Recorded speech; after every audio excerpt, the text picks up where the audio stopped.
well, why didn't you say so? Now I get it. Certainly everybody knows that Wonder Bread has a real exciting flavor. And it helps you grow, too. You're so right, Phineas. You know, boys and girls, Wonder Bread does help you grow. Today on Weird History of Food, we are going to talk about the dark history of Wonder Bread.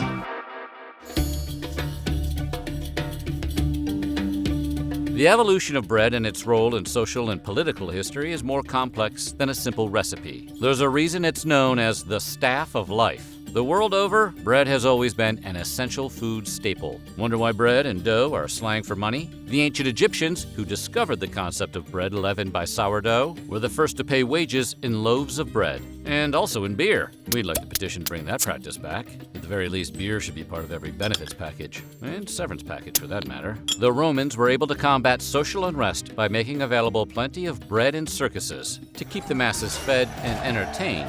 Nothing like an afternoon at the Colosseum, cheering with a gobful of focaccia as the bodies are carted out of the arena. Delicious artisan bloodlust. And incidentally, the Romans continued the practice of paying wages in bread, even taking it a step further. Bakers in Rome were eventually elevated to civil office. And did you know that the sandwich originated in England in 1762, when gambling enthusiast John Montague, the 4th Earl of Sandwich, commanded that roast beef nestled between 2 slices of bread be delivered to him, so he didn't have to get up from the card table for supper. He could eat with one hand and play with the other. Truly, a role model of efficient laziness.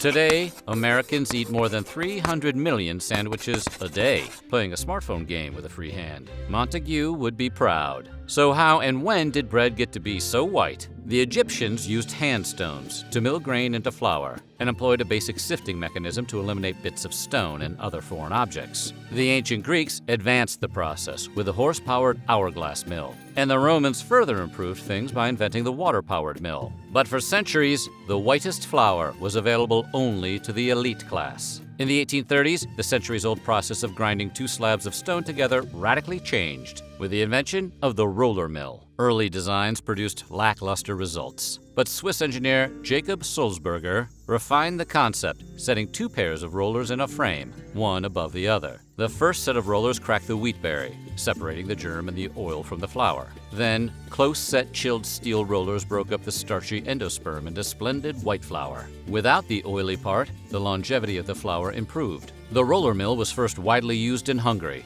so much so that it became known as the Hungarian mill, which sounds like an embarrassing dance move. Ultra-fine white flour was exported all over Europe and was especially revered in Vienna.